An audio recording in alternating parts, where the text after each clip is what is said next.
अध्याय भारत में सांस्कृतिक विकास और 13वीं सदी में 15वीं सदी तक की।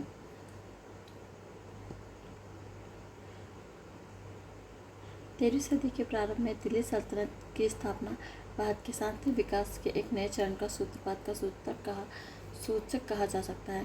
भारत में आने वाले तुर्क विजेता कोई अनपढ़ और बर्बर लोग नहीं थे। वे अपने मूल स्थान मध्य एशिया से 9वीं और 10वीं सदी में पश्चिम एशिया में आकर उन्होंने उसी प्रकार इस्लाम को स्वीकार कर लिया जिस प्रकार इसने पूर्व में वहाँ पर भारत आने वाले विजेताओं में बौद्ध धर्म और हिंदू धर्म को स्वीकार कर लिया था। उन्होंने उस क्षेत्र में संस्कृति को भी शीघ्रता से ग्रहण कर लिया। मोरक्को और स्पेन में से लेकर ईरान और उसके आसपास तक फैली इस्लामी दुनिया की अरबी फारसी संस्कृति को उन दिनों अपने शिखर पर पहुंची। इस क्षेत्र के लोगों ने विज्ञान, नौ मार्गदर्शन यानी नेविगेशन और साहित्य के क्षेत्रों में उत्कृष्ट योगदान दिया। जब तुर्क लोग भारत आए तो उनके पास न केवल एक सुपरिभाषित धर्म था बल्कि उसकी गहरी आस्था था। उनका शासन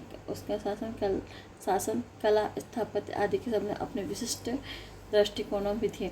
इधर भारतीयों ने अपने प्रबल धार्मिक विश्वास और कला, स्थापत्य, साहित्य के संबंध में अपने वितरण विचार किए। इन दोनों के पारस्परिक अंतःक्रिया प्रारंभ हुई।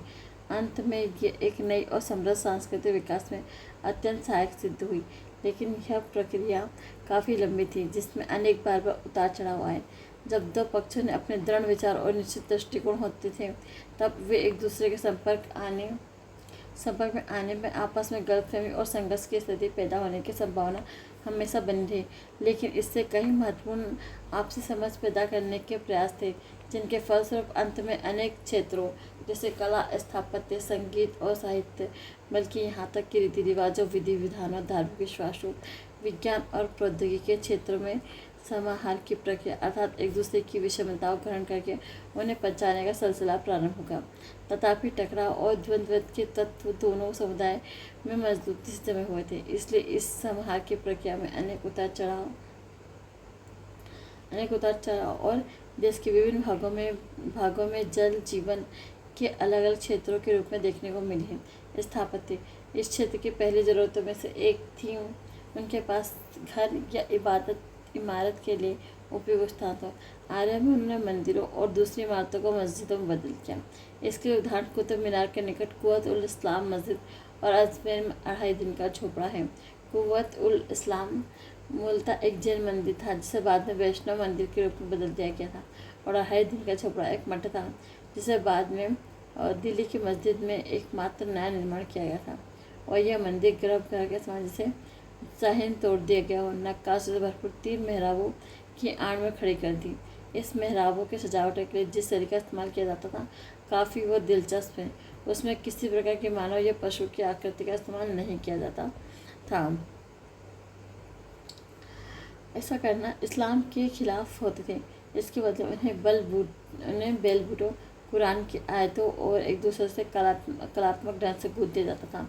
लेकिन बहुत जल्द ही तुर्कों ने अपनी अलग इमारतें बनाना शुरू कर दी। इस प्रयोजन के उन्होंने ज़्यादातर ऐसे कारीगर जैसे संग सतारों, राजू आदि का इस्तेमाल किया जो अपने कौशल के विश्वविख्यात थे। बाद में कुछ सिद्धहस्त वास्तुकार पश्चिम एशिया में भारत आए।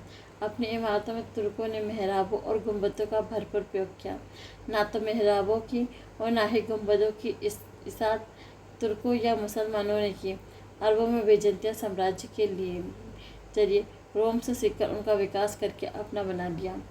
मेहराबों और गुंबदों के इस्तेमाल के कई लाभ हुए। गुंबद इमारत के ऊपरी छटा को निखारता था। वस्तुतः जो अनुभव और आत्मविश्वास प्राप्त करते गए गुंबद की ऊंचाई बढ़ती गई। वर्गाकार इमारत पर गोल गुंबद बनाने और उसे अधिकाधिक ऊंचा उठाने के लिए प्रयोग किए गए। इस प्रकार अनेक गगनचुंबी और भव्य इमारतें बनवाई गई। मेहराबों और गुंबदों के कारण छत को सहारा देने के लिए बड़ी संख्या में स्तंभों की जरूरत नहीं रह गई थी। अब एक छोर से दूसरे छोर तक के साफ दिखाई वाले बड़े बड़े कक्ष बनाए गए। इस तरह के कक्ष मंदिरों और राजमहलों के लिए बहुत उपयोगी थे जहाँ लोग बड़ी संख्या में इकट्ठे होते थे। लेकिन मेहराब और गुंबद बनाने के लिए चिकनाई मजबूत साधन की जरूरत थी, अन्यथा पत्थर अपनी जगह से जमे नहीं रह पाते थे। तुर्क लोग अपनी इमारतों पर उच्च कोटि के हल्की गाड़ी का इस्तेमाल करते हैं। इस प्रकार तुर्कों के आगमन के बाद उत्तर भारत में स्थापत्य के नए रूप में उच्च कोटि की गाड़ी का इस्तेमाल व्यापक रूप से होने लगा। मेहराब और गुंबद की जानकारी भारतीयों को भी थी, लेकिन उनका इस्तेमाल बड़े पैमाने पर नहीं करते थे। इसके अलावा उन्होंने मेहराब बनाने के लिए सही वैज्ञानिक तरीके का इस्तेमाल शायद में कभी किया हो। भारतीय सामान्यतः जिस युक्ति का प्रयोग करते थे वह थी एक पत्थर दूसरा पत्थर और कुछ बाहर की ओर निकाल कर इस तरह से जोड़े जाते थे कि बीच का अंतराल कम होता चला जाता था। अंत में जो थोड़ा अंतराल बच जाता था उस पर ढक्कन के तौर पर एक पत्थर डाल दिए जाते थे और पत्थर की पट्टियों पर सहतीर डाल दिया जाता था। तुर्क शासक ने अपनी इमारतों में गुंबद और मेहराब पद्धति लेटिन और सहतीर पद्धति दोनों का इस्तेमाल किया। ऊपर जिक्र किया जा चुका सजावट के मामले में तुर्की ने धार्मिक से मानव आकृतियों पशु आकृतियों के इस्तेमाल पर भरोसा किया। इसकी वजह से ज्यामिति फूलों की डिजाइनिंग का प्रयोग करते थे। उन्हें कुरान आयतों में बनाए गए चारखंडों पहले में कलात्मक रीति से मिला देते थे। इस प्रकार अरबी लेखों में अपने आप एक कलाकृति बन गई। इन सजावटी युक्तियों के संयोग को अरेबेस्क कहा जाता था।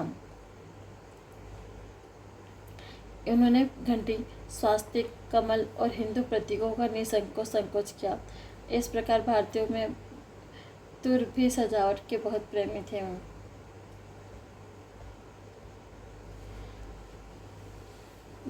निकले। इस उद्देश्य से उन्होंने भारतीय चिकित्सा के तराशों के कौशल का पूरा इस्तेमाल किया।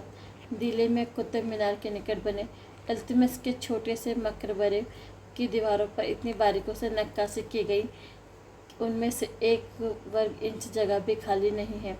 बलुई पत्थरों का इस्तेमाल करके तुर्कों ने अपने इमारतों को अलग अलग रंगों की छटा भी प्रदान की। इन इमारतों में सजावटों के लिए पीले बलुई पत्थर या संगमरमर का इस्तेमाल किया जाता था ताकि लाल बलुई पत्थरों का रंग निखार कर सामने आए। तुर्कों द्वारा 13वीं सदी में किया गया सबसे शानदार निर्माण कुतुब मीनार था। कुतुब मीनार थी ऊपर को उठती हुई और परिधि में कम होती गई। इस मीनार को दिल्ली के लोकप्रिय सूफी संत में कुतुबुद्दीन बख्तियार काकी की स्मृति बनवाया गया था। यह मीनार 710.4 मीटर ऊंची थी। यद्यपि इमारतें बनवाने की परंपराएं भारत और पश्चिम एशिया दोनों थी, तथापि कुतुब मीनार कई तरह से अद्वितीय थी। मुख्य रचना से समृद्ध रखते हुए छज्जों को बाहर निकालने का तरीका, चरखानों और शीर्ष हिस्सों में लाल और सफ़ेद बलुई पत्थरों तथा संगमरमर का इस्तेमाल और धारीदार छवि इस मीनार की ऐसी व्यवस्था थी जो खास तौर पर प्रभावित होती है। खलजी काल में काफ़ी इमारतें बनवाई गई। अलाउद्दीन ने अपनी राजधानी सीरी बनवाई। कुतुब मीनार के इलाके में कुछ किलोमीटर दूर पड़ता है, लेकिन दुर्भाग्य इस नगर का अभी तक कोई अवशेष नहीं बचा है। अलाउद्दीन ने कुतुब मीनार में दुगनी ऊंची एक मीनार बनवाने की भी योजना बनाई। उसे पूरा करने के लिए जिंदा नहीं रहा। अलबत्ता कुतुब मीनार में उसने एक प्रवेश द्वार अवश्य जोड़ दिया। अलई दरवाज़ा के नाम पर इस ज्ञात द्वार के मेहराब में बहुत आकर्षक लगते थे। इसमें एक गुंबद भी है जो वैज्ञानिक पद्धति से बनाया गया है, सही पहला गुंबद है। इस प्रकार के समय में भारतीय कारीगरों ने वैज्ञानिक पद्धति के अनुसार मेहराब और गुंबद बनाने का कौशल में श्रेष्ठता प्राप्त कर ली। तुगलक शासनकाल में जो दिल्ली सल्तनत के चमत्कृत के साथ उसके पतन की शुरुआत का काल था, भवन निर्माण की गतिविधियों में बहुत तेजी आई। गयासुद्दीन और मोहम्मद तुगलक ने तुगलकाबाद का विशाल किला बनवाया, राजमहल और बहुत से इमारतें शामिल किए। यमुना के बहाव को रोककर उसके चारों ओर एक विशाल कृत्रिम झील बनवाई गई। गयासुद्दीन का मकबरा स्थापत्य में एक नई प्रवृत्ति की शुरुआत का सूचक है। भारत की छवि को निखारने के लिए उसे एक ऊंचे पवित्र पर खड़ा कर दिया। चबूतरे पर संगमरमर के गुंबद ने उसकी सुंदरता में 4 चांद लगा दिया। तुगलक स्थापत्य की एक प्रमुख विशेषता ढालू दीवार है। इमारत के मजबूत और ठोस होने का एहसास है। लेकिन फिरोज तुगलक की इमारतों में ढालू दीवारों को देखने को नहीं मिलता। फिरोज स्थापत्य के लिए एक अन्य विशेषता यह थी कि उसने जानबूझकर मेहराब और लिटिल सहतीर सिद्धांतों का संयुक्त प्रयोग का प्रयत्न किया गया था। फिरोज शाह तुगलक की इमारतों में एक खास देखने को मिली। और खास में जो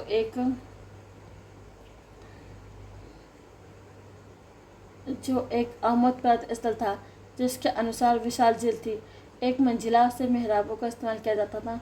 दूसरी ओर लिटिल शातिर पद्धति थी का फिरोज शाह के नए किले में जो भी कोटला के नाम से प्रसिद्ध था, वो बात देखने को मिलती। तुगलक सुल्तान ने अपनी इमारतों का आम तौर पर कीमती बलुई पत्थरों का इस्तेमाल नहीं किया। इसके बजाय उन्होंने सस्ते और आसानी से उपलब्ध भूरे पत्थरों का प्रयोग किया। चूँकि इस तरह पत्थरों पर नक्काशी करना आसान नहीं था, इसलिए तुगलक काली इमारतों पर कम से कम सजावट दिखाई देती है। लेकिन फिरोज शाह तुगलक की सभी इमारतों में सजावट के लिए कमल का इस्तेमाल किया है। इस काल में बहुत सी सुंदर मस्जिदें बनवाई गई, उन सबका वर्णन यहाँ संभव नहीं है। उल्लेखनीय बात, इस काल में भारत में स्थापत्य की अपनी एक अलग शैली विकसित की हो चुकी थी। तुर्कों द्वारा अपने साथ लाई गई अनेक युक्तियों में देसी पद्धतियों का साथ सुंदर संयोग किया गया था।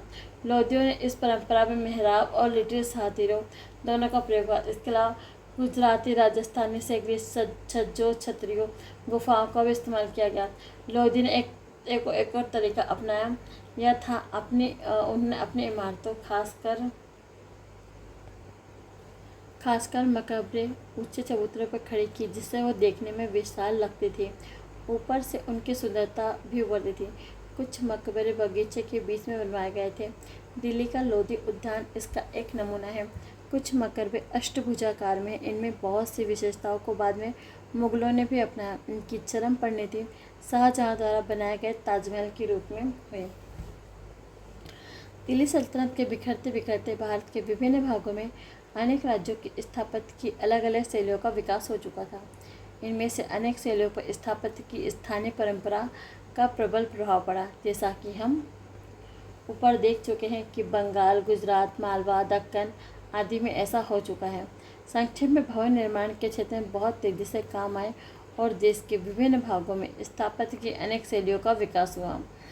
तुगलकों के द्वारा 14वीं और 15वीं सदी में दिल्ली में विकसित स्थापत्य शैली को विभिन्न राज्यों ने आगे बढ़ा और उनमें परिवर्तन व सुधार किया। धार्मिक विचार और विश्वास। जब तुर्कों ने उत्तर भारत के लिए अपने साम्राज्य की स्थापना की, तो उस समय इस्लाम भारत पर के लिए कोई भी अपरिचित धर्म नहीं था। सिंध में 8वीं सदी से लेकर पंजाब में 10वीं सदी में इस्लाम स्थापित हुआ। 8वीं और 10वीं सदियों के बीच केरल में अरब व्यापारी बस गए। अरब यात्रियों और सूफी संतों ने भारत के विभिन्न भागों की यात्रा करी। अल-बरूनी की पुस्तक किताबुल हिंद के जरिए हमें ज्ञात होता है कि पश्चिम एशिया में पढ़ लिखे हिंदू विचार और विद्वास से परिचित हो चुके थे। जैसा कि पहले बताया चुका है, बौद्ध जनश्रुतियों, भारतीय गीतिकाओं, खगोल शास्त्रों और आयुर्विज्ञान संबंधी रचनाओं का अनुवाद अभी में किया जा चुका है। भारतीय योगी पश्चिम एशिया की यात्रा करते थे। इस्लामी चिंतन पर बौद्ध और वैदांतिक विचारों का प्रभाव विद्वानों के लिए काफ़ी बहस का विषय रहा है। अफगानिस्तान और मध्य एशिया कुछ देशों में खास तौर पर व्यापारिक मार्गों के आसपास प्राप्त बौद्ध विहारों, स्तूपों, बुद्ध की प्रतिमाओं के अवशेषों से इन क्षेत्रों पर बौद्ध प्रभाव के विस्तार का पता चलता है। भारतीय दार्शनिक विचारों का ठीक किस हद तक प्रभाव पड़ा ये बताना तो कठिन है, परंतु इसमें संदेह की गुंजाइश नहीं है। जब इस्लामी दर्शन स्वरूप ग्रहण कर रहा था, उस दौर में यूनानी और भारतीय दोनों विचारों ने उनमें निश्चित योगदान दिया। इन विचारों ने सूफी आंदोलन के उदय के पृष्ठभूमि का काम किया। 12वीं सदी में भारत में अपनी जड़ें जमाने के पश्चात इस आंदोलन ने मुसलमानों और हिंदुओं को दोनों को प्रभावित किया। इस प्रकार दोनों ने एक सामान्य सामयिक वर्णक मंच प्रस्तुत किया तथा विद्वानों का मत है कि इसमें संदेह प्रारंभिक सूफियों और विभिन्न भारतीय आचार व्यवहार से है, जिनका यौगिक और आचार भी शामिल है। बहुत कुछ ग्रहण किया, उन्हें अपनी विचारधारा में प्रचार दिया, परंतु उनकी विचारधारा की बुनियादी संरचना इस्लामी ही रही। सूफी आंदोलन 10वीं सदी के कई कारणों से इस्लाम के इतिहास में महत्वपूर्ण है। इस सदी में अब्बासी खिलाफत के विध्वंसियों पर तुर्कों का प्रभाव उदय हुआ और साथ ही विचारों और विश्वासों के क्षेत्र में महत्वपूर्ण परिवर्तन भी हुए। इस सदी में मुताजिला या फिर बुद्धवादी दर्शन का बोलबाला खत्म हो गया और कुरान और हदीस यानी मोहम्मद और उसके साथियों की बौद्धिक परंपरा आधारित रूढ़िवादी विचार धारा और सूफी रहस्यवादी पंथ का उदय हुआ।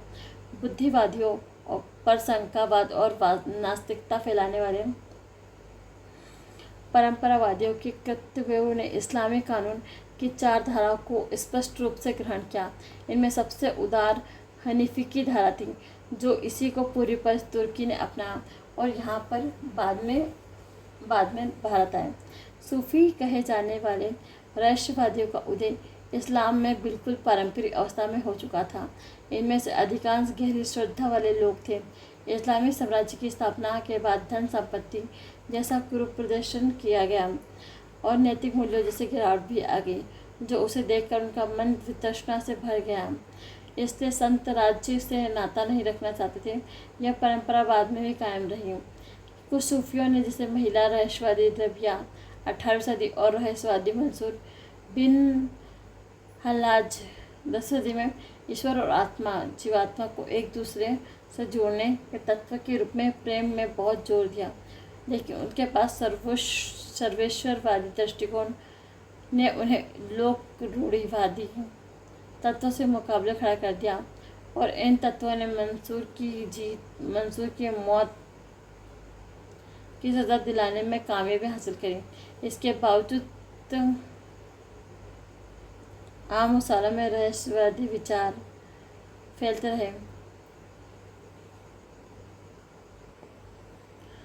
अल गजलाली ने मृत्यु 1122 में, जिसका आदर रूढ़िवादी और सूफी दोनों करते थे, रहस्यवाद और इस्लामी रूढ़िवादिता के सामंजस्य स्थापित करने की कोशिश की और बहुत तक इसमें कोशिश कामयाब भी रहा। उसने बुद्धिवादी दर्शन पर एक और आघात करते हुए समझाया कि अल्लाह और उसकी खूबियाँ सच्ची अनुभूति बुद्धि से नहीं है, बल्कि सिर्फ संबोधि वाणी है, इल्हाम से प्राप्त की जा सकती है। इस प्रकार इस्लामी ग्रंथ कुरान रहस्यवादियों के लिए सबसे महत्व की चीज़ है। इस समय के आसपास सूफी के 12 पंथों या फिर सिलसिलों में संगठित थे।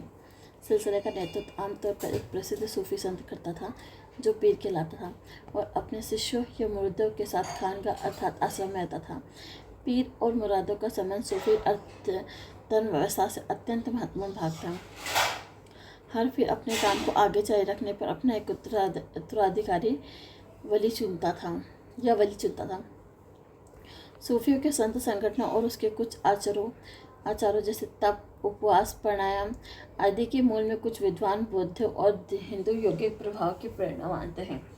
इस्लाम के उद्देश्य पूर्व बुद्ध धर्म मध्य एशिया के व्यापक रूप में प्रचलित था और एक संत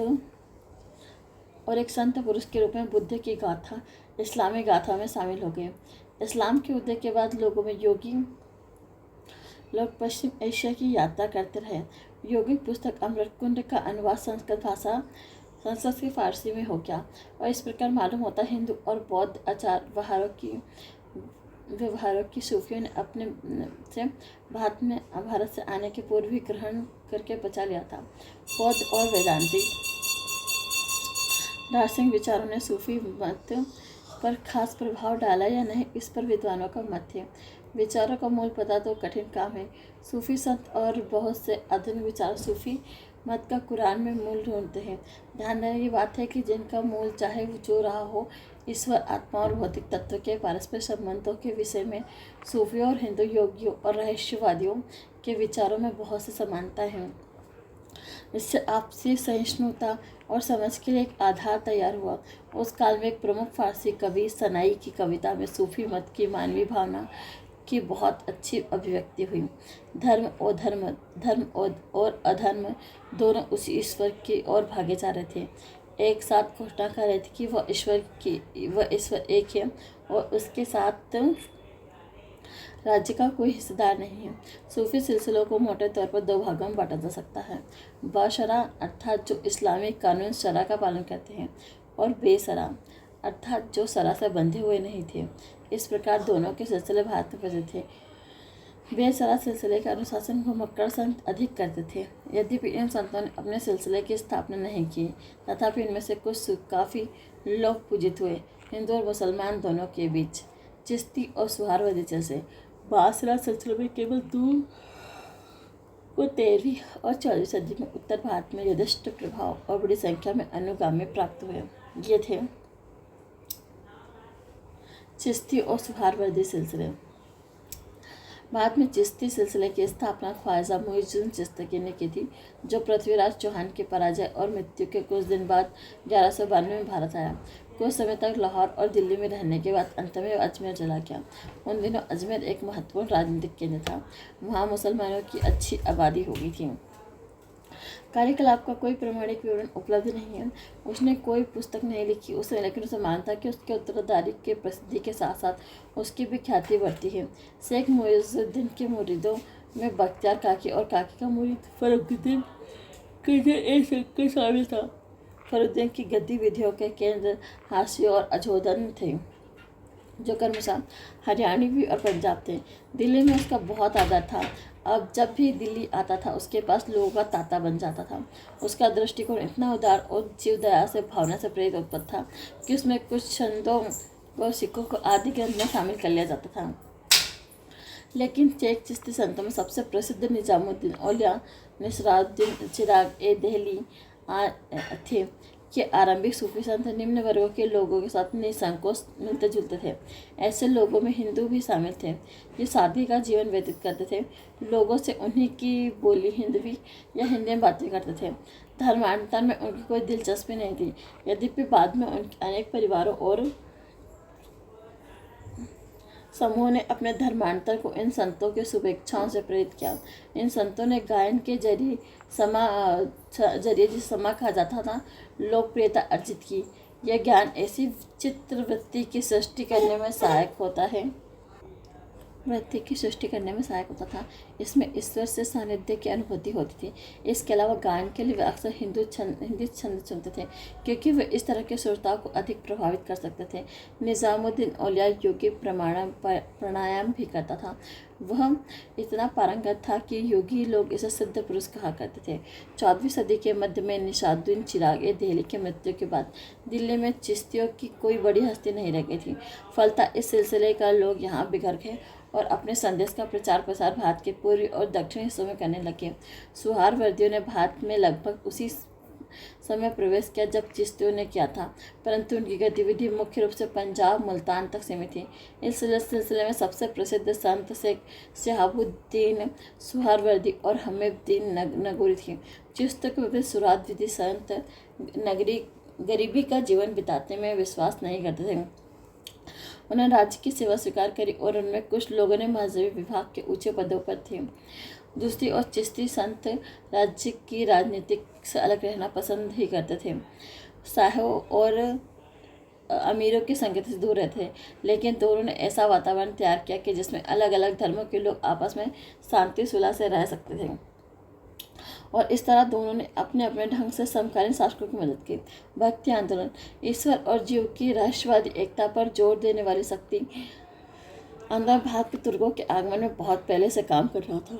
यद्यपि भक्ति के बीच भेदों में ही देखे जा सकते हैं, तथापि पहले के काल में उस पर जोर नहीं दिया गया था।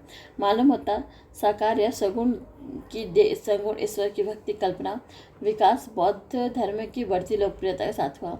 ईस्वी सन के प्रारंभिक सदियों में महायान बौद्ध मत में बुद्ध की पूर्व अवलोकित और कृपालु के रूप में की जाने लगी। लगभग इस समय विष्णु की उपासना का विकास हुआ। गुप्त काल में रामायण और महाभारत जैसे बहुत से धर्मों का पुनर्लेखन किया गया। ज्ञान और कर्म के साथ भक्ति को मोक्ष के अन्य मार्ग के रूप में स्वीकार किया गया।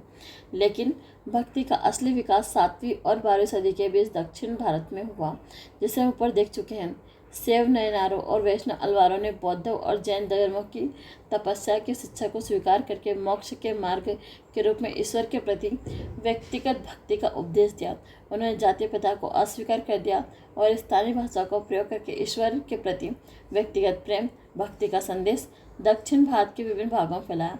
यद्यपि दक्षिण और उत्तर भारत के बीच संघर्ष के अनेक बिंदु थी, तथापि भक्त संतों के विचार बहुत धीरे धीरे एक लंबे अरसे की तरह उत्तर भारत में पहुंचे। विचित्र सुयोग था की बात है कि अर्थात भक्त संतों द्वारा अपने संदेश के संप्रेषण के लिए स्थानीय भाषा का प्रयोग दक्षिण भारत में भक्ति के त्वरित प्रचारक में सहायक हुई, वही बात उत्तर में उसके प्रचार में बाधक हुई। देश के विचारों का भाग अब संस्कृत भाषा ही थी। भक्ति के विचारों को उत्तर में ले जाने का काम विद्वानों और संतों दोनों ने किया। इसमें महाराष्ट्रीय संत नामदेव के नाम पर उल्लेख किया जा सकता है, जिसके जीवन काल में 14वीं सदी का पूर्वार्ध था। इस तरह सिलसिले में हम रामानंद का नाम ले सकते हैं, जिनका जीवन काल 14वीं सदी के उत्तरार्ध और 15वीं सदी का प्रथम चरण था। नामदेव दर्जी था, संत बनने से पहले लुटेरे का जीवन जीता था। मराठी में लिखी उसकी कविताएं ईश्वर के प्रति प्रेम और भक्ति से उत्पन्न थे। कहते हैं नामदेव ने दूर दूर तक यात्राएं की थी और दिल्ली में सूफी संतों के साथ उसका सलाह भी हुआ था। रामानुज के अनुगामी रामानंद का जन्म प्रयाग में हुआ था और उसने प्रयाग के अलावा काशी वास्तव में भी निवास किया था। उसने विष्णु के स्थान पर राम की उपासना का प्रवर्तन किया। ये सबसे बड़ी बात थी कि उसने भक्ति के उपदेश को चारों वर्ण के लोगों को दिया। विभिन्न जाति के लोगों को एक रसोई घर में खाना पकाने और साथ में बैठकर खाना खाने के निषेध को मानने से इनकार कर दिया। उसने सभी जाति के लोगों को, जिनमें निम्न जाति के लोग भी थे, अपना शिष्य बनाया। उसने शिष्यों में रविदास, कबीर, सेन संघन शामिल थे। इनमें सबसे पहला और चमार और दूसरा जुलाहा और तीसरा नाई, चौथा कसेई था। नामदेव ने अपने शिष्य बनाने में ऐसी उदारता का परिचय दिया। जो बीज इन संतों ने बोए उन्हें फले फूलने के लिए बहुत उर्वर भूमि मिली। राजपूत राजाओं की पराजय, तुर्क सुल्तान की स्थापना के बाद ब्राह्मणों की प्रतिष्ठा और शक्ति दोनों का ह्रास हुआ। फलतः जाति और ब्राह्मणों की श्रेष्ठता को चुनौती देने वाले नाथपंथ जैसे आंदोलन काफ़ी लोकप्रिय हुए। इसी के समय सूफी संतों ने इस्लाम में समानता, भ्रातृत्व के सिद्धांत का प्रचार किया। लोग अब पुराने धर्म से संतुष्ट नहीं थे, वे ऐसा धर्म चाहते थे जो इनकी बुद्धि, भावना और दोनों को तुष्ट कर सके। इन्हीं कारण से 15वीं और 16वीं सदी में भक्ति आंदोलन लोकप्रिय हुआ। जो लोग तत्कालीन समाज व्यवस्था के सामने प्रबल आलोचक थे, उन्होंने हिंदू मुस्लिम एकता की जोरदार हिमायत की और कबीर और नानक के नाम पर अग्रणी है। कबीर से संबंधित तिथियों और उसके आरंभिक जीवन के बारे में बहुत अनिश्चितता है। कथा है कि एक विधवा ब्राह्मणी का पुत्र जिसने जन्म होते ही उसका त्याग कर दिया था, उसका लालन पोषण जुलाहा ने किया। उसके पालक पिता के पैसे सीख लिया, लेकिन उसने काशीवास के दौरान हिंदू मुस्लिम और दोनों समुदाय के संतों के संपर्क में आ गया। कबीर का जीवनकाल आमतौर पर 15वीं सदी माना जाता है। उसने ईश्वर के एकत्व पर जोर दिया। अनेक नामों से संबोधित किया, जैसे राम, हरि, गोविंद, अल्लाह, साईं साहब। उसने मूर्ति पूजा, तीर्थ व्रत, गंगादि स्नान, समाज और अजान सब पर तीव्र प्रहार करे। संत जीवन जीने के लिए गृहस्थ जीवन के त्याग को जरूरी नहीं मानता। यद्यपि योगी के आधारों पर परिचित था, तथापि वह सच्चे ज्ञान के लिए ना तो संन्यास को जरूरी मानता था, ना ही किताबी ज्ञान को। जैसा कि आधुनिक इतिहासकार ताराचंद कहते हैं कि कबीर का उद्देश्य प्रेम धर्म की दीक्षा देना था, जिससे सभी जातियों और धर्मों में एकता स्थापित हो। हिंदू और इस्लाम की जो विशेषता है इस भावना के विरुद्ध थे, वह व्यक्ति को आध्यात्मिक कल्याण के लिए महत्वपूर्ण नहीं था, उन्हें अस्वीकार कर दिया गया। कबीर ने जाति प्रथा की खासतौर पर अस्पृश्यता की तीव्र आलोचना की। मनुष्य की मूलभूत एकता पर बल देते हुए उसने मानव जाति के बीच धर्म या जाति, नस्ल, परिवार, संपत्ति के आधार पर किए गए हर भेदभाव का प्रबल विरोध किया। उसकी सहानुभूति निश्चित रूप से गरीबों के प्रति थी। उसके साथ उसने अपने तादात्म्य स्थापित कर लिया, परंतु यह कोई समाजी सुधार नहीं था, बल्कि उसका जोर गुरु के मार्गदर्शन में व्यक्ति के सुधार पर था। सिख धर्म की शिक्षाओं के स्रोत गुरु नानक का जन्म 1490 में रावी नदी के तलवंडी नामक गांव में एक खत्ती परिवार में हुआ। उनका विवाह कम उम्र में हो गया था। वह अपने पिता के लेखा कार्य से पैसे में लग जाए, इसलिए उसने फारसी शिक्षा दी गई। वह नानक की प्रवृत्ति में आध्यात्म की ओर थी। उसने साधु संतों की संगति ज़्यादा अच्छी लगती थी। कुछ समय बाद उसने आध्यात्मिक अनुभूति प्राप्त हुई और उसने संसार का त्याग कर दिया। उसने भजनों की रचना की। उन्हें वह रबाब नामक शास्त्र के साथ गाता था। उसका सेवक मर्दाना उसके साथ रबाब पर संगत कराता था। कहते हैं नानक ने भारत से दूर दूर तक यात्रा की, बल्कि वह भारत के बाद श्रीलंका, मक्का, मदीना में पहुंचा। उसकी और बहुत सारे लोग आकृष्ट हुए। 1538 में उसकी जब मृत्यु हुई तब उसने एक खाती दूर तक फैल चुकी थी। कबीर की तरह नानक ने भी इस बात पर जोर दिया कि ईश्वर एक है। उनके नाम पर जाप करने, उसमें लो लगाने से मनुष्य मोक्ष प्राप्त कर सकता है, चाहे वो किसी भी जाति धर्म पंथ का हो। परंतु नानक ने चरित्र और आचरण की शुद्धता को ईश्वर के सानिध्य प्राप्त करने की पहली शर्त बताकर उस पर विशेष बल दिया। इस प्रकार उसके मार्गदर्शन में गुरु की आवश्यकता पर जोर दिया गया। कबीर की तरह उसने मूर्ति पूजा, तीर्थ आदि और विभिन्न धर्मों के अन्य औपचारिक विधि विधानों का कड़ी आलोचना की। उसने मध्यम मार्ग की हिमायत की और उसे अपनाकर आध्यात्मिक जीवन का गारस्थ जीवन के साथ मेल बिठा जा सके। नानक का इरादा किसी नए धर्म की स्थापना करने का नहीं था। उसके उदार दृष्टिकोण का उद्देश्य हिंदू और मुस्लिमों के बीच की खाई को पाटना था, ताकि शांति, सद्भावना और पारस्परिक आदान प्रदान का वातावरण तैयार हो सके। कबीर का उद्देश्य भी यही था। आम हिंदू और मुसलमानों में उनके प्रभाव के बारे में विद्वानों ने अलग अलग मत व्यक्त किए हैं। ऐसी राय जाहिर की गई है कि धर्म के पुराने रूप में लगभग ज्यों त्यों जारी रहे, जाति प्रथा में भी कोई बड़ा अंतर नहीं पड़ा। साथ ही कालांतर में नानक के विचारों में एक नए धर्म को जन्म दिया, गीता सिख धर्म। कबीर के अनुयायी कबीर पंथियों तक सीमित रह गए, परंतु कबीर और नानक के कार्य महत्व होने से अधिक व्यापक दृष्टिकोण से देखना चाहिए। उसने ऐसा विचारधारा को जन्म दिया जो आगे कई सदियों तक काम करती रही। सुविदित है कि अकबर के धर्म विचारों और धार्मिक नीतियों में दो महान संतों की बुनियादी शिक्षाओं में काफ़ी तत्व समाये हुए हैं। इसके अलावा जैसा कि हम पहले के अध्याय में देख चुके हैं, अकबर के पूर्व भी कई शासकों ने इन नीतियों का अनुसरण करा, परंतु यह आशा करना बेकार है कि हिंदुत्व और इस्लाम, इन मुख्य धर्मों के रूढ़िवादी तत्व आसानी से मैदान छोड़ देंगे। जैसा कि हम आगे देखेंगे, रूढ़िवादी तत्व पुराने धर्मों की रक्षा करने के लिए एकजुट हो गए, मगर एक चुनौती का सामना करने के लिए पुराने धर्मों को पुनर्भाषित भी करना पड़ा। इस तरह दो मोटी मोटी प्रवृत्तियां उभर चुकी थी, जिनमें से एक थी उदार और सांप्रदायिक थी और दूसरी अनुदार और परंपरावादी थी। 16वीं 17वीं और 18वीं सदी के दौरान जो बौद्धिक और धार्मिक विवाद चले, उनके केंद्र में इन्हीं दो प्रवृत्ति के बीच का संघर्ष विद्यमान था।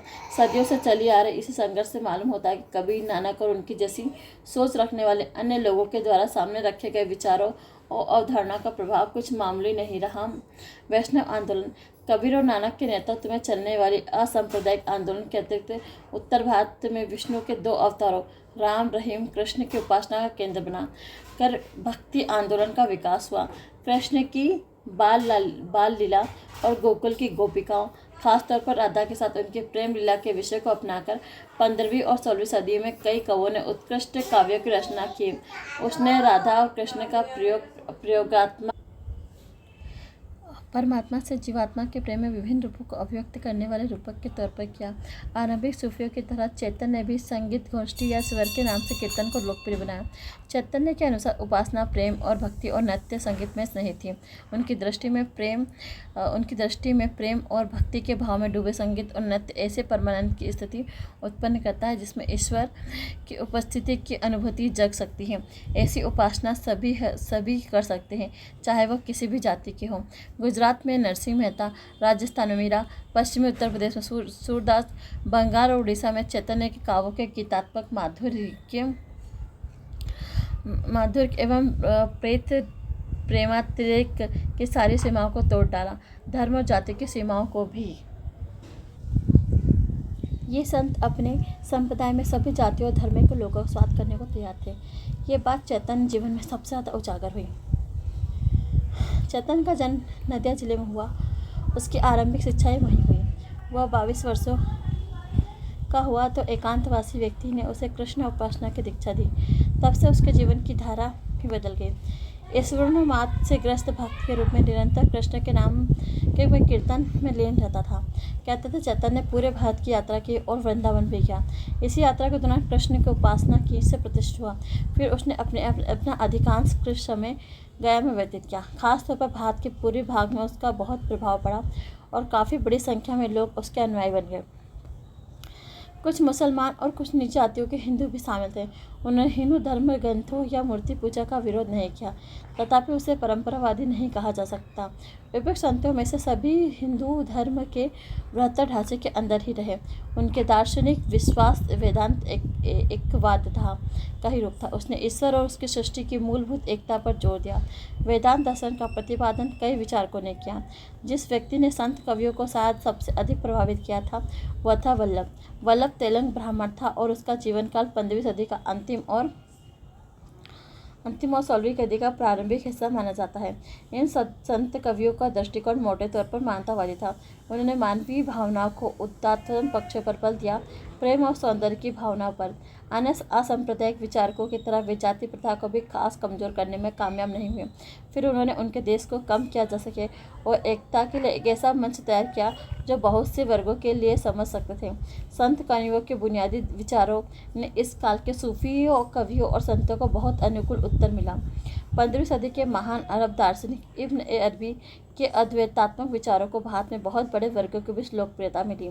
इसके पूर्व इस कारण से अरबी की रूढ़िवादियों की कड़ी निंदा झेलनी पड़ी, उनके अनुयायियों को जुल्म सहने पड़े।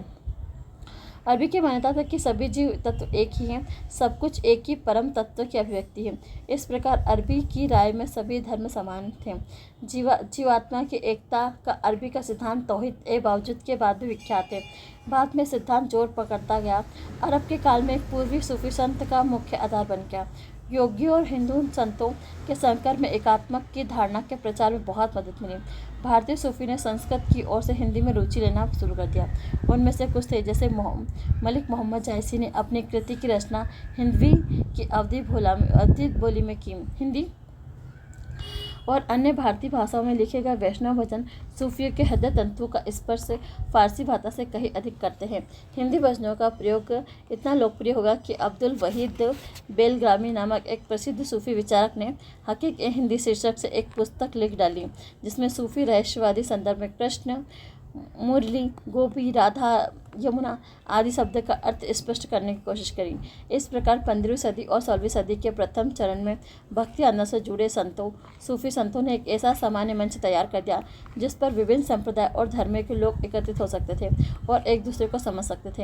यही अकबर के विचारों तथा उसके तौहीद या सभी धर्मों की एकता की अवधारणा का तात्विक भूमिका थी। साहित्य और ललित कलाएं। संस्कृत साहित्य सूक्ष्म विचारों पर वाहन और साहित्य की भाषा के रूप में विचाराधीन काल में संस्कृत का प्रयोग होता रहा है। सच तो यह है कि विभिन्न विषयों पर संस्कृत में जितनी अधिक रचनाएं उस काल में की गई थी, उतनी ही शायद पहले काल में नहीं की गई थी। महान शंकर के बाद रामानुज, मध्व, वल्लभ आदि ने अद्वैत दर्शन पर अपनी रचनाएं संस्कृत में लिखी। उनकी तेजी से उनके विचारों को व्यापक प्रचार हुआ और देश के विभिन्न भागों में उन पर रचनाएं हुई। उनसे मालूम होता है कि इस काल में संस्कृत महत्वपूर्ण भूमिका निभाती रही। देश के अलग अलग हिस्सों में मुसलमानों के शासन वाले हिस्से भी शामिल थे। संस्कृत की पीठों और विश्वविद्यालय का एक जाल सा बिछ चुका था। इसमें नए विचारकों का कोई हस्तक्षेप नहीं किया गया। वे अपना काम पूर्ववत करते रहे, बल्कि दरअसल उनमें तो अनेक संस्थाओं ने कागज के चलन का लाभ उठाकर पुराने पाठों की नकलें तैयार करने की अच्छा खासा प्रचार किया। इस प्रकार रामायण महाभारत में जो सबसे पुराने पाठ उपलब्ध थे, उनमें से कोई 11वीं या 12वीं सदी या उसके बाद की है। दर्शन के अलावा काव्यों, नाटकों, कथाओं, आयु विज्ञान, खगोल विज्ञान, संकेत पर नई नई कृतियों की रचना संस्कृत में होती थी। 12वीं और 16वीं सदी के बीच धर्मशास्त्रों पर बड़ी संख्या में टीकाएँ लिखी गईं। उनके सार संकलन तैयार किए गए। ज्ञानेश्वर की महान कृति मिताक्षरा को, जो हिंदू कानून की प्रमुख धाराओं में से एक ही 12वीं सदी के पहले की रचना नहीं माना जा सकता। एक अन्य प्रसिद्ध भाष्यकार बिहार का चंडेश्वर था, जिसका जीवनकाल 14वीं सदी था। अधिकतर कृतियों की रचना हिंदू शास्त्रों के संरक्षण में दक्षिण में और उसके बाद बंगाल, मिथिला, पश्चिम भारत में हुई। जैनों ने भी संस्कृत साहित्य के विकास में योगदान दिया। सबसे प्रसिद्ध हेमचंद सूरी के नाम से विद्वान था। विचित्र बात है, इन कृतियों में भारत में मुसलमानों की मौजूदगी को ज़्यादातर नज़रअंदाज कर दिया गया। इस्लामिक कृतियों, फारसी साहित्य का संस्कृत में अनुवाद करने की कोशिश नहीं की गई है। शायद एकमात्र अपवाद प्रसिद्ध फारसी कवि जामी में लिखी यूसुफ या जुल्हिया की प्रेमकथा थी। इस दुनिया से कटकर इसने अपनी खोली बंद हो जाने की भारतीय की उस प्रवृत्ति का द्योतक माना जा सकता है जिसका जिक्र पहले के काल में अल-बुरूनी ने किया था। अरबी और फारसी साहित्य। मुसलमानों द्वारा लिखा गया सबसे अधिक साहित्य अरबी में था, जो उनकी रसूल की भाषा थी, जिसका प्रयोग स्पेन से लेकर बगदाद तक लिखे जाने वाले साहित्य की भाषा के रूप में किया गया था। बात आने वाली तुर्की पर फारसियों का गहरा प्रभाव था। यह भाषा 10वीं सदी के मध्य एशिया के साहित्य और प्रशासन की भाषा बन गई। बाद में अरबी का इस्तेमाल मुख्य रूप से इस्लाम के सैद्धांतिक और दार्शनिक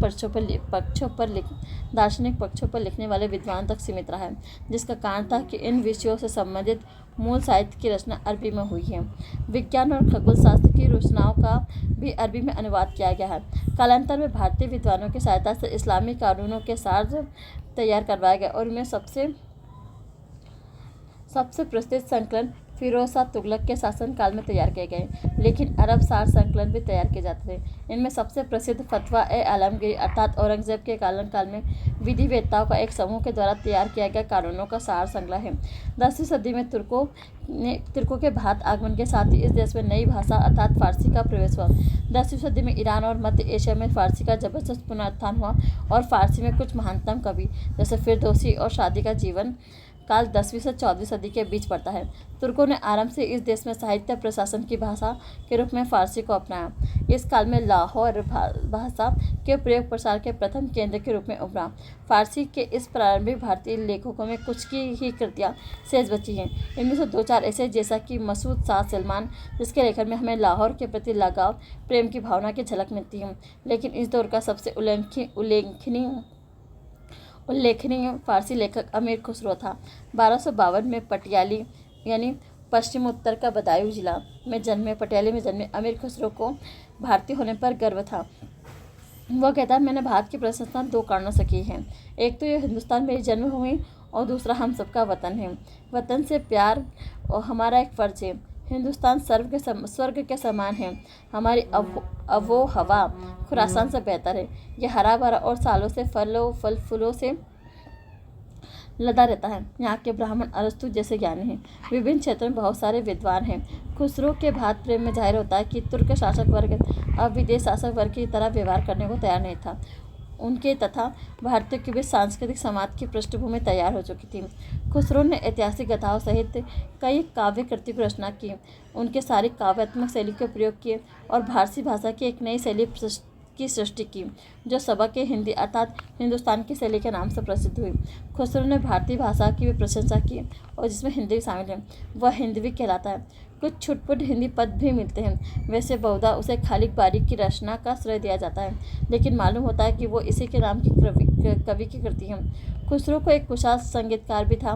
वह सूफी संत के निजामुद्दीन औलिया की धार्मिक संगीत गोष्ठी में भाग लेता था। कहते थे, जिस दिन उसने अपने पीर निजामुद्दीन औलिया की मृत्यु का समाचार सुना, अगले ही दिन उसने भी शरीर त्याग दिया और उसे हाथे में दफन कर दिया। निजामुद्दीन औलिया को दफन किया जाता था। इस काल में भारत की काव्य रचना के अलावा फारसी में इतिहास लेखन की भी एक प्रबल शैली उभरी। जियाउद्दीन बर्मी, अफीम और इशामी के इस काल में प्रसिद्ध इतिहासकार थे। फारसी के माध्यम से भारत में मध्य एशिया के तथा ईरान के साथ घनिष्ठ संपर्क स्थापित हुए।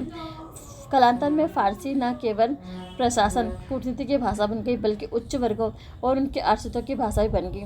पहले तो ऐसा उत्तर भारत में हुआ, लेकिन बाद में दक्षिण मुस्लिम सल्तनत के विस्तार और देश के विभिन्न भागों में मुस्लिम राज्यों की स्थापना के साथ पूरे भारत में ऐसा ही हुआ। इस प्रकार मुख्य रूप से संस्कृत और फारसी ने राजनीतिक, धर्म और दर्शन के क्षेत्रों में देश के संपर्क भाषाओं का काम किया और साहित्यिक कृतियों की भाषाएं भी थीं। आरंभ में दोनों के बीच कोई खास आदान प्रदान नहीं हुआ। जिया नक्शबी 1350 में पहला व्यक्ति था जिसने संस्कृत भाषाओं का फारसी में अनुवाद किया। यह कथा एक स्त्री को जिसका पति लंबी यात्रा पर गया हुआ तोते के मुंह से कहलाई गई। फिरोज शाह तुगलक के शासनकाल में लिखी फारसी की रचना तूतीनामा बहुत लोकप्रिय सिद्ध हुई। अनुवाद फारसी में, तुर्क भाषा में, यूरोप भाषाओं में किया गया। नक्शबख्शी ने काम बख्श पर प्राचीन भारतीय रचना कोक शास्त्रा का भी फारसी में अनुवाद किया। फिरोज शाह के ही शासनकाल में आयु विज्ञान पर, संगीत पर संस्कृत रचनाओं का अनुवाद फारसी में किया गया। कश्मीर के सुल्तान जैन उल आबिदीन ने प्रसिद्ध ऐतिहासिक कृषि कृति राजतरंगिणी और महाभारत का अनुवाद संस्कृत से फारसी में करवाया, जिसके निर्देश पर आयु विज्ञान और संगीत में भी संस्कृत कृतियों का फारसी में अनुवाद किया गया। इस काल में कई क्षेत्रीय भाषाओं में उच्च कोटि के साहित्य की रचना की गई। इनमें से कई भाषाओं जैसे हिंदी, बंगला, मराठी का मूल उद्भव 8वीं सदी या उसके आसपास किया गया। कुछ दूसरी भाषा जैसे तमिल बहुत पुरानी थी। 14वीं सदी के प्रारंभ में लिखते हुए अमीर खुसरो का क्षेत्रीय भाषाओं का अस्तित्व उल्लेख किया गया और कहा गया है पुराने ज़माने से जीवन के आम प्रयोजन के लिए हर तरह की भाषाओं का इस्तेमाल किया जाता है। इन भाषाओं की परिपक्वता स्थिति प्राप्त करना साहित्यिक कृतियों के लिए इनका उपयोग मध्यकाल से एक उल्लेखनीय विशेषता माना जा रहा है। कई कारण थे कि ब्राह्मणों की प्रतिष्ठा में हाँस के साथ संस्कृत की अहमियत में कुछ कमी आई। भक्ति संतों के द्वारा आम लोगों की भाषा का प्रयोग निसंदेह इन भाषाओं के उत्थान में एक बहुत बड़ा कारण थी। सच तो यह है कि देश के कई हिस्सों में इन प्रारंभिक संतों ने इन भाषाओं को साहित्यिक प्रयोजन से प्रयोग किए जाने वाले के रूप में दिया। मालूम होता है तुर्कों के शासन की स्थापना के पूर्व कई क्षेत्रीय राज्यों में संस्कृत के अलावा तमिल, कन्नड़, मराठी अन्य क्षेत्रीय भाषा प्रशासनिक प्रयोजनों के लिए प्रयोग में लाई जाती थी। यह परंपरा तुर्क शासन के अधीन भी जारी रही होगी, क्योंकि हमें पहले दिल्ली सल्तनत द्वारा हिंदी जानने वाले राजस्व लेखकों की नियुक्ति का उल्लेख देखने को मिलता है। बाद में जब दिल्ली सल्तनत से बिखर गई तो कई क्षेत्रीय राज्यों में फारसी के अतिरिक्त स्थानीय भाषा का भी प्रशासन में प्रयोग होता था। उदाहरण के लिए दक्षिण भारत में तेलुगु में साहित्य का विकास विजयनगर राज्य के संरक्षण में हुआ। मराठी बर्मी सल्तनत की एक प्रशासनिक भाषा थी और बाद में बीजापुर दरबार में भाषा यही रही। कालांतर में जब ये भाषा विकास की एक खास मंजिल तय कर चुकी थी तो कुछ मुस्लिम शासकों ने साहित्यिक प्रयोजनों के लिए उन्हें प्रोत्साहन दिया। उदाहरण के लिए बंगाल में नुसरत शाह ने महाभारत के रामायण में बंगला में अनुवाद करा। उसी संरक्षण में मालाधर बसु ने भागवत का भी बंगला में अनुवाद करा। नुसरत शाह द्वारा बंगाल कवियों को दिए जाने प्रोत्साहन का जिक्र हम ऊपर कर चुके हैं। अपनी समाओं में सूफी संतों के द्वारा भक्ति काव्य के उपयोग की चर्चा हम ऊपर कर चुके हैं। जौनपुर के मलिक मोहम्मद जायसी जैसे सूफी संतों ने अपनी रचनाएं अवधि में लिखी हैं। उनके माध्यम से सूफी विचारों को ऐसे प्रस्तुत किया गया जैसे आम लोग आसानी से समझ सकते हैं। उन्होंने मनसवी आदि फारसी शैलियों को भी लोकप्रिय बनाया। ललित कलाएं पारस्परिक समझ और एकीकरण की प्रवृत्ति धार्मिक विश्वासों और आचार व्यवहार स्थापत्य साहित्य के क्षेत्रों में नहीं बल्कि ललित कलाओं खासकर संगीत के क्षेत्र में भी दिखाई पड़ती हैं। तुर्क भारत आए और अपने साथ संगीत का समृद्ध अरब विरासत लेके आए। इस विरासत को ईरान और मध्य एशिया में समृद्धि किया गया। तुर्क लोग अपने साथ रबाब, सारंगी जैसे वाद्य यंत्र और नई संगीत पद्धति के नियम भी लाए। बगदाद के दरबार में भारतीय संगीत और भारतीय संगीतकों ने शायद वहाँ संगीत के विकास को प्रभावित किया। दोनों के बीच नियमित और व्यवस्थित संपर्क सल्तनत के अधीन भारत में प्रारंभ हुआ। हम अमीर खुसरो का जिक्र कर चुके हैं। खुसरो का नायक का खिताब दिया गया था, जिसका मतलब था कि वह संगीत के सिद्धांत और उसके व्यवहार में प्रयोग में परंपरागत था। उसने फारसी अरबी मूल के कई राग जैसे एमन, घोर आदि इस भारतीय संगीत में दाखिल किया। उसे सितार को ईजाद करने का श्रेय भी दिया जाता है, यद्यपि इसके समर्थन में हमें कोई साक्ष्य उपलब्ध नहीं।